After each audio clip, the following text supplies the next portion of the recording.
Good morning. I think we are Good live, morning. John. Hi, you are in Hey, Columbus and I am in I Canada. am. So we are in two different time zones and making this happen today. But if you are watching this, obviously here live, welcome. And we will be sharing this as a recording after the fact. So if you're watching the replay, hello to you too. We're excited to have you here. Hello. We do these fairly often. And yeah, it's a ton of fun. I'm just going to share my screen and we can dive into what we're going to go over today. So just a second here. We're going to be talking about nailing Q4. And that does sound like a little bit clickbaity. We're also going to be chatting largely to, I would say, owners and business managers today, but also if you are thinking about moving in that direction or starting your own business, this would definitely be for you too. Do you want to elaborate, John, before we dive into what we're going to No, cover? I mean, this is for the owners today. We want to talk a little bit about how to best use this product, especially to manage your team. Mm-hmm. Um, a lot of ways that looking back at times when I've owned companies and talking to a lot of the business owners that use it today, they have found that there's a lot of useful pieces to Expo that looking back, I wish I would have had because Oh, yeah, there's me different too. ways to manage your business, and this is obviously a really good way to do it. So I'm excited to step into this today and put the owner hat back on and talk to owners specifically, and not just a bunch of supplementers and salespeople and everyone else that normally attends these because that's always fun too. I enjoy that, but I also talking to owners is um, a lot it's a different conversation, so we're going to Mm-hmm. have a little more candid conversation about the realities around what Q4 represents and managing your people and all this good stuff and how to best do it using a tool like Xbuild. And I will say too, I am coming more from the tech side of things, also roofing company contractor experience into, or the business side of things, and then into construction tech. There is seasonality that we see every single year, and there are trends that come up every kind of September, October, November, in how people use tech, the issues they're running into, the bottlenecks, things like that. And so John and I are kind of putting our heads together here. So we're going to chat through some Q4 challenges and opportunities, hit those really quick. And we're going to keep this tight for you today because whether you are here live or watching the replay, your time is valuable. So we're going to chat through 3 keys to Q4 100%. success.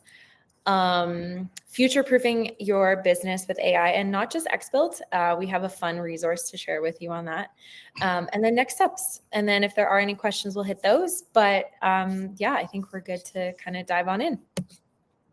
Awesome. Starting, I would say, with some opportunities and challenges as we look at what Q4, Q4 I feel like comes with a lot of urgency, a lot of pressure, a lot of like panic sometimes, and a lot of opportunities. So in terms of challenges, and feel free to hop in here, John, I know you've got more to say on some of our 3 keys to success. But I would say that in general, some of the challenges that we see for roofing contractors and, roofing and exteriors contractors, especially, the chasing down of the payments. And I think that's homeowners. That's also following up on insurance work. There are a lot of businesses that go under at this time. And Yeah, it's this time of unfortunate. year is the worst we find for contractors because you've been busy, you've been doing a lot of stuff, and money's been flowing through your accounts, and it's easy to get lost in cash flow.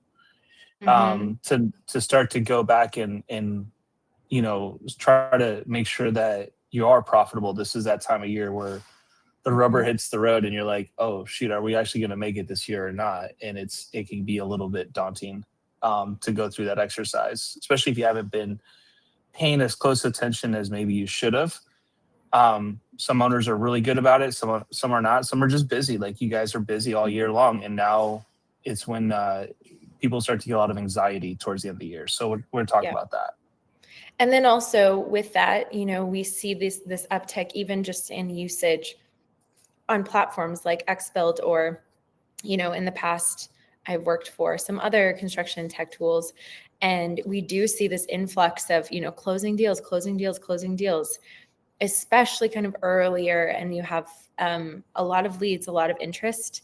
I will say September does have some of that, just because I think people come back from summer and they're like, oh, I need to like get this project in motion before the winter.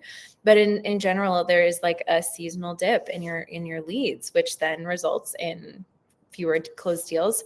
And then I think there's also just that pressure to tee up the next year while also finishing this year. And you're trying to do both things well. And it can be very distracting. It can pull you in a lot of different directions. And especially if some of the things that we're going to talk about today aren't implemented, it can be challenging. But I think on the flip side, I like to think optimistically, typically. Mhm. And so there are opportunities too, that we see. And I think, John, you and I both can speak to watching contractors who do these things and seeing there be kind of just like they pull away from the masses in terms of like how they're running their businesses. Right. So I would say there is an opportunity to get ahead of your market, who generally are going to come in and say, I'll do it in the new year. I'll implement that in the new year. I'll look at fixing that in the new year. I just need to finish this year. And then often the new year comes and it's like, oh, we're already like, we don't have time. We're already like moving. And then we see it constantly. You could probably speak to this one too. Like, I think we talk about this. We're gonna chat more about some of the ways that we're having this conversation. But getting ahead is important, and especially if you're a business owner, because this is that time of year where, you guys, if you're the smart guys, are doing this right now. They're going through they're looking 6 months ahead. They're looking into next season. The season's halfway done or almost done at this point, but they're looking at it. And I try to even take it more granular. My team probably hates this about me, but Sancha knows this. She works with me, but I have a thing where Sunday nights, for example, I am trying to get in like a few hours of work before everyone else does, just because I hate to start Monday and like not come in fresh and like be like, come in late or like treat Monday as a lost day. Like I want to get ahead. And so like I've been doing this for years, but I always like try to get into the office or like spend some time somewhere at a coffee shop or something, just working on my Monday. And it's the same thing for this. It's like, we're working on our 2026 now. What are we doing for 2026? What's going to happen? How are we going to make this even better next year? And I think every business owner should be doing that right now. Like, look at your stuff, look at what's been working, look at your process while you're in it, what's broken, what can be better, how do we improve? And hopefully we can get you guys with some cool tools for that. And then I would say too, well, on that note, I actually usually, in my brain, Tuesday is the first day of the week, because Monday is the day that you end up tying up so many things that kind of fell over the weekend. And I'm already 2 days ahead of her at that point. And you're 2 days ahead, or maybe you're 5 days behind. Either way. Possibly. And then also we want to make sure like the opportunities that you can capture all of your revenue that you're owed, like capture it all. Yep. And so the things that we're going to talk about today are going to tee up these opportunities, because we are passionate about this. We obviously have a tech tool to help, but additionally, there's so many other things that you can be considering that are not just your tech stack. And that's important for us. That's a conversation we love to have. So we're going to talk about these 3 keys to Q4 success. Obviously, this is not all encompassing, but these are the 3 things that, as we were talking about preparing this, they just came up again and again. So, John, I think you can. All right. This is like, if there's one thing. Big. This one's huge. This one really got brought to our attention this year by a company that's a private equity backed, and we had a couple private equity backed companies that approached us with this. And what's interesting about PE backed companies is they have a very different set of metrics that they're following and understanding of things. And even for us at XBuild, we're VC backed, and so we have a very interesting. We're about to raise money, and so we're going through our own exercises and understanding what these VC guys want versus a lot of times what I think as a roofing contractor, like what I want, is very different. And so with the introduction of private equity into our space, I feel like there's a leveling up of the industry, and we're looking at things that a little bit differently. And this was a big one that showed up, was pipeline visibility. A lot of people don't think about this very often. I know when I ran my company, what I used to manage my team was company cam. I had a buy board in my office, and literally all day long, I was watching activity because I knew activity would lead to money. And especially as a roofing contractor that has mostly dealt with, when I think of pipeline, I think of contingencies. I think of how many deals are signed, how much is out there, and what we did that was a little different was we thought of pipeline in terms of value, and that was because I wanted to know how much money was that pipeline actually worth, how much were those opportunities worth that those contractors were working on. And as we've gotten this deeper down this, I've seen the same thing come up with a lot of these PE-backed companies. And PE has typically stayed away from insurance work specifically. And the biggest reason for that is, well, there's a bunch of reasons. There's seasonality involved, which we're dealing with right now. There is a lot of there's a lot left to chance when it comes to storms. Like there's some areas of the country right now that haven't had a storm yet this year, and so you may not be experiencing the year what you would normally experience during a storm year. So there's a lot of that back and forth. But one of the biggest things is the inability for you to, especially the way that we've historically done business, especially storm restoration contractors. Everything is based on, well, how many contingencies did you sign? How many customers have you connected with? How many claims have been filed? But nobody knows what the value of those claims are until the claims are actually filed and the adjuster comes out and they set the value for it, which is a complete backwards way of looking at your pipeline. Even looking back when I started doing this, I always brag that my first day out selling roofs was after a storm. The day after a storm, my record day was 9 contingencies in one day. And they were solid contingencies, by the way. So they weren't just like I went around and got signatures. No, like I was like helping people clean their yards and stuff. Like it was a tough day, but that was 9 solid contingencies in one day. And I thought, well, that was my metric of success, was how many can I get? Now, did it matter that was there a difference between a house that was a 1-story walker versus, a 20 square job versus a 70 square job? There's a huge difference between them when you look at it from an actual pipeline value, but from a salesperson value, contingency is a contingency. I'm like, on average, I'm going to sign this deal, this deal, this deal, this deal, this deal. And I don't know the weight of those deals as far as how much they're actually worth until way down the road. And so there's a lot of psychological stuff that goes on with that, where you're just like, oh, customer's a customer's a customer. And by all means, every customer should be treated the same. But at the same time, if I know that this job over here is 60 squares and is actually going to cost $50,000 to replace this roof versus this one that I just signed over here that was only 25 squares and is only going to cost me, it is actually going to be a $25,000 or $30,000 roof. And I think for the company's health, you're going to probably put a little bit more effort on that 50 square, that $60,000 or $50,000 job over this $20,000 job. And that's where I think a lot of people understand pipeline visibility. That's what we're talking about here, is understanding that every job should have a value assigned to it. The problem is no one is doing that until later on in the process. So you can go, they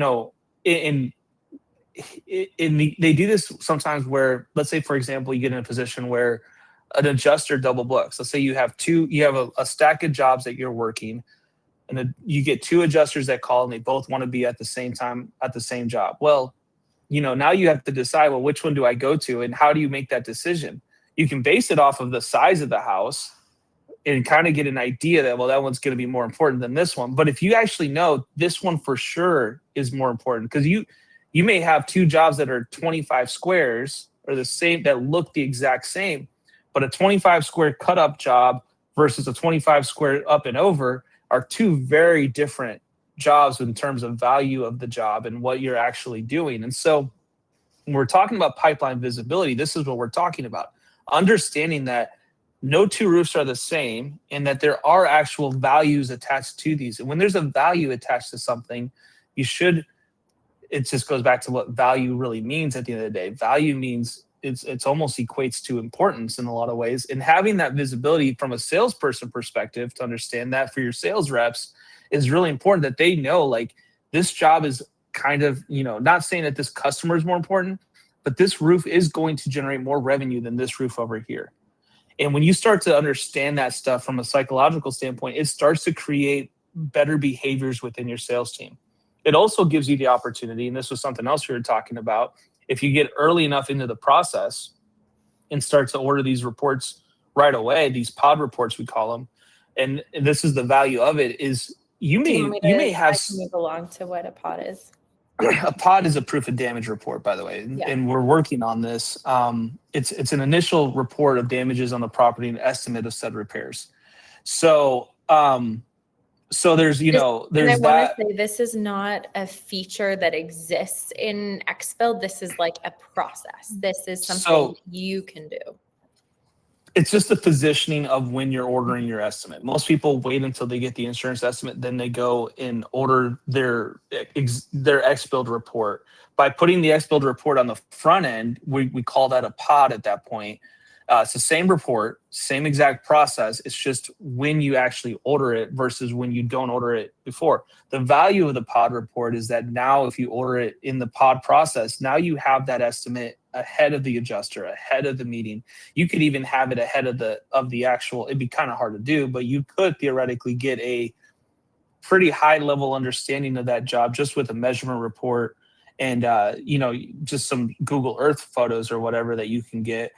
You can still come up with a pretty decent idea of what that job is worth and get an Xactimate with all the weather data, with all the photos labeled if there are photos, which obviously you would probably have less photos, or you can do it when you do the inspection itself and get those photos. But you would have the building codes, you would have a pretty decent idea of what that job is actually worth. And that gives you that opportunity to say, okay, apples to apples, they're very different roofs. You're looking at two different deals, you're looking at two different values. What do we need to prioritize? How do we prioritize this? And then you can decide as the owner, well, which rep should really be handling this job? Should it be Joe or should it be Bob, who have two very different closing ratios and very different ways of working with customers? You can now be able to tailor your jobs to the specific salesperson that's going to have the best opportunity, because for your company, it's important that you generate as much revenue as possible as quickly as you can. So having that pipeline visibility to then be able to say, okay, we have 20 jobs in the pipeline. Those 20 jobs are worth, it could be, now I have $500,000 in my pipeline that we need to get done. That's different because now you're putting understanding behind that and you're saying, okay, we can't miss those adjuster meetings. We can't be just letting those go. These jobs are important. This is worth a lot of revenue for our company. Your sales reps are thinking differently. Your managers are thinking differently. Your whole company operates under a different sense of urgency rather than it being, well, we have 20 contingencies signed, 20 opportunities out there. No, it's like we have 20 opportunities that are worth this much money. We need to value these based on the fact that that's $500,000 sitting on the street right now that we need to make sure that we get. And that's where the value is. And that's why private equity companies, when they're looking at roofing companies, they don't want to know how many contingencies you got.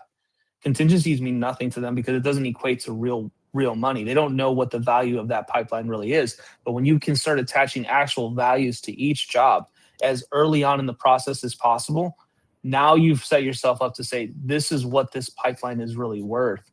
And that's a lot more valuable to the company, to the organization, and having that visibility for your sales reps to know, like, hey, you're dropping the ball on a $26,000 roof.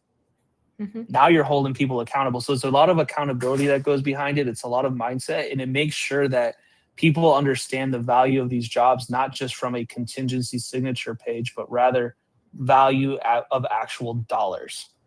Now, so it's really important. Accountability, and I think that leads to the next piece here, which is our salespeople management. Because when we're thinking about this, like there is team buy-in, team understanding, and you're managing reps who you want to follow your process in a standardized way. Right. You want to chat about that for a few minutes? Yeah. So salespeople, are extremely fun to manage. I'll just put it that way. we I think that a lot of times you're dealing with personalities, you're dealing with different mindsets. A lot of companies, if you're not doing some sort of assessment on your salespeople, or at least your employees, to understand like how their mind works, you probably should, because it'll help you manage them better. But being able to manage salespeople is really tough, especially when you're dealing with just contingencies. But like I said earlier, if you're able to say, hey, Bob, your pipeline has 20 deals in it. It's worth $500,000. You understand what that means for you in commissions. You can kind of get an idea of what that means for you in actual what you're taking home, what the company is doing. Now you're able to hold them accountable. And accountability is really crucial to salespeople management. And it's hard to do sometimes in our industry, just because of the way that our salespeople are structured. A lot of times I've seen massive companies with the same sales structure that small companies have, and they operate as a small business. But accountability sometimes is just visibility. So just having that visibility to understand, like, hey, this is what it's worth, this is what you're leaving on the table, this is important to the company, this should be important to you as well. You're able to really manage your people better, especially this time of year when things are, salespeople have a different mindset at the end of the year. They're just trying to wrap up and get into the holiday season and move on and start the next year. Right now, some salespeople that have had a bad year so far, they're probably like scrambling right now, trying to salvage their year. And then you got the other sales reps that are, done really well. And so they're not too worried about it. But at the same time, salespeople tend to like to spend a lot of money. So they probably should be caring about their money, and they're not good at, typically not super good at managing their money. John is speaking from personal experience. I have been that sales rep. You get a couple big commission checks, and you're just like, you're on cloud nine. You think that you own the world, but the reality is, like, that commission check is only going to last so long, and it's up to you to decide when you get the next one, especially if you're selling roofs. So having that visibility on the front end to make the job go smoother, and at least be able to show the homeowner, this is how much your roof should cost. It's going to save you a lot of time. It's going to hopefully keep you from having to supplement as much, which is also a time killer. We're going and to do other chat things. about But that in a sec too. I was going to say as well, I think on the note of the salespeople management as well, I think as someone who comes from a marketing background, every person that represents your company is an extension of your brand. So the more that you can have that transparent communication about what your expectations are, especially in terms of, let's say, like a POD or a proof of damage report process, if that is something you are going to implement into your business process, there needs to be team buy-in. That requires meeting your sales reps where they are, understanding what their motivations are, what your motivations are, finding what's mutually going to be beneficial. And then there is that sense of, hey, when you go out to the homeowner, you are an extension of our company. So please, like, extend that experience to them, and that will benefit everyone too. So I think through that. But you mentioned supplementing. Should we go there? We can go right into it. Supplementing is obviously a big part of the end of the year process. And, I think we all would love to avoid supplementing like the plague. So pods help you avoid the supplementing process, hopefully, because it does get you a report earlier. It does start to set a price. If you wait till the insurance company sets the price, it does leave you exposed. I think the number one rule in negotiating is you're not ever supposed to set a price. You're supposed to be the one that doesn't set the price and wait for the other person to set the price. And that's always been like the rule behind insurance companies and how things operate. But the reality is, though, the price itself is it's important that you set that price, especially for a roof. This is a commodity product. There is no like, it costs what it costs. You should have an idea what your margins are. You should have an idea of where you need to land on all this stuff. And so if you're able to set that price initially, it could avoid the whole supplementing discussion. Now, does that mean it's going to eliminate supplementing altogether on every single job? Absolutely not.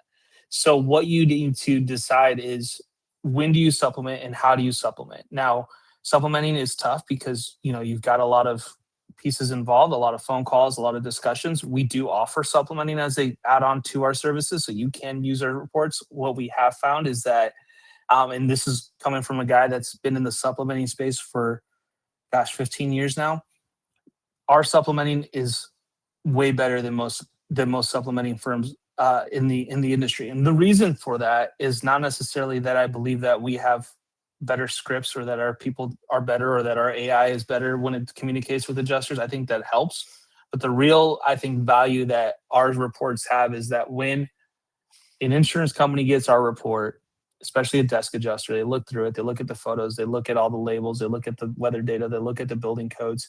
You have given them all of the information needed at that point. That's why we're seeing averages, almost double what the industry average is for supplementing as far as returns go. A lot of that is based on the fact I believe that our reports are that strong.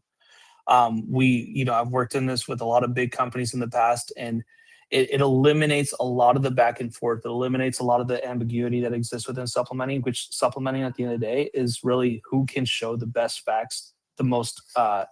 It's all about supplementing is all about being able to tell the story in a very effective way. And whoever does that the best, whoever presents the best facts, whoever has the most, the best written estimates, the best data collection, is going to win in the supplementing space because it's all about facts. It's not about opinions. If you can remove as many opinions out of it or as much ambiguity from it, which most contractors struggle with, because it takes a lot of time to build a report like ours. Now, could you take our report and supplement with it all day long? You should do that. And if that should help a lot. But if you get into a situation where you've got a lot of money still out there, you're trying to close out jobs, you don't have the manpower, we are more than happy to step in and help you guys with that. And we have a great supplementing team that can jump all over this stuff and get these approvals for you and hopefully take that burden off your plate so that you can speed up your process, get collected, and get paid. So supplementing is crucial, especially this time of year, to make sure that you aren't leaving profit on the table or at the end of the day doing work for free. That's really what I view supplementing as, is protecting yourself from getting taken advantage of and having to do a bunch of stuff that you didn't get paid to do. And again, if we look at the pipeline, the whole pipeline, this is extra. Like this shouldn't be necessarily something that you bake into how you value your pipeline. Like you're valuing it based on the more concrete information that you have. This is additional. And so why would you not, if it's possible, or in the sense of getting that initial value in your pipeline and avoiding supplementing by using a proof of damage report and using XBuild in that way. Like there's both of those to help on that front. Now, one thing we want to chat about super quickly, I'm just going to actually stop sharing my screen here for a second. We have been talking a lot about, just as a team, about how we can approach the conversation around AI and talking about, there's a lot of conversations around, should we be using AI? Does it work? What's the difference between some of these tools and ChatGPT? How do we bake AI into our process? What's worth doing? And we decided to actually have those conversations and record them, especially when it comes to this idea of future-proofing your business with AI. And so we're not going to dive in super deep today, but if you are listening here either live or on the recording, John, do you want to introduce it? Yeah, so we started a new podcasting channel called Smart Crew, and it's not all about XBuild. It is, obviously, I guess, kind of powered by XBuild is what we call it, but it's not really an XBuild branded thing that we wanted to put out. But it's literally, we were in Silicon Valley the week before, a couple weeks ago, sometime. And, it's all a couple weeks ago. We're going to Q4 too, so. Exactly. We're going to Q4. We have our own meetings we have to be in, but we were there and we were able to sit down with Shark, one of the founders of XBuild, and actually have a conversation about AI in general, not just XBuild AI, but AI is how to approach it for construction, like how to utilize it, how to leverage it for your company, how to filter through the AI noise a little bit, because there's a lot of it out there. A lot of companies are, especially that aren't really AI companies, are saying that they're doing some sort of AI magic. And what does that mean? How does it work?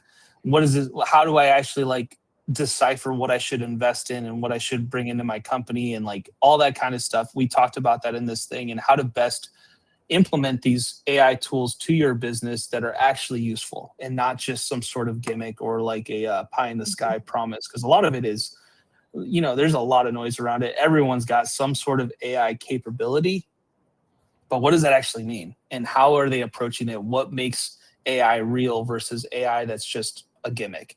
And so we talked a lot about that stuff. We did what's called the Foundations episodes.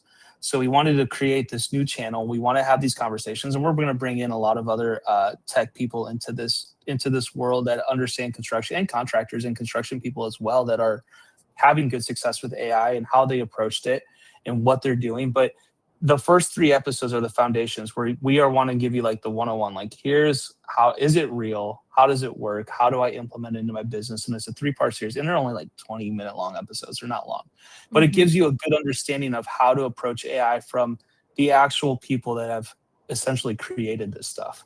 I can't wait to get Rob on one. It's going to happen soon, but Our it's going to be CTO, so he's great. building. And yes, I think it's worth saying we have some new XBuild experiences coming very soon. We will, if you are watching the live recording here on YouTube, we will pop a little QR code or some kind of link so that you can listen to episodes. And yeah, I would say that kind of sums up what we wanted to chat about today. We're so excited about these conversations we're having. But kind of to summarize, Q4 as an owner, we've got challenges, but we've got opportunities. There's some really Huge practical opportunities. ways that you can tackle this. Pipeline visibility being the primary thing that we would want to drive home. Managing your salespeople well and setting those expectations and setting them up for success. Again, if you're going to implement a new part in the process, it needs to benefit them. But again, there's the buy-in that it is mutually beneficial. There's a supplementing piece. Obviously, you can take XBuild reports and use them to supplement on your own, or use our supplementing services. And either work. We want you to succeed. And then make sure you listen to our new Smart Crew podcast episodes. You might get sick of us. We talk People about a lot smarter than me are in there, so I'm just there to facilitate a conversation. So we've got a lot going on. We will for those of you here, we will send out a replay of this so you can watch it back if you'd like. But yes, as in general, our team is really excited about all that is ahead. Some we can say, some we can't. But we have so much stuff happening, and it's so absurd. So I spent 2.5 hours with Rob and the tech and the engineering team yesterday going through some of this stuff, and all I can say is stay tuned. We're on the cusp of something so cool that as soon as this comes out, and we got a couple more weeks here, it's so close, and so it's gonna be so much fun. So I'm excited. And then it's just like the dominoes are falling. It kickstarts a whole bunch of things. And this sounds very vague and mysterious, but I promise, as soon as it's available to you will love it. Contractors, you guys are gonna love it. So amazing. Cool. Well, thank you for joining us, whether on YouTube or here live. Thank you, always guys. appreciate it. We always appreciate it. We will see you soon. Bye. I'm just ending.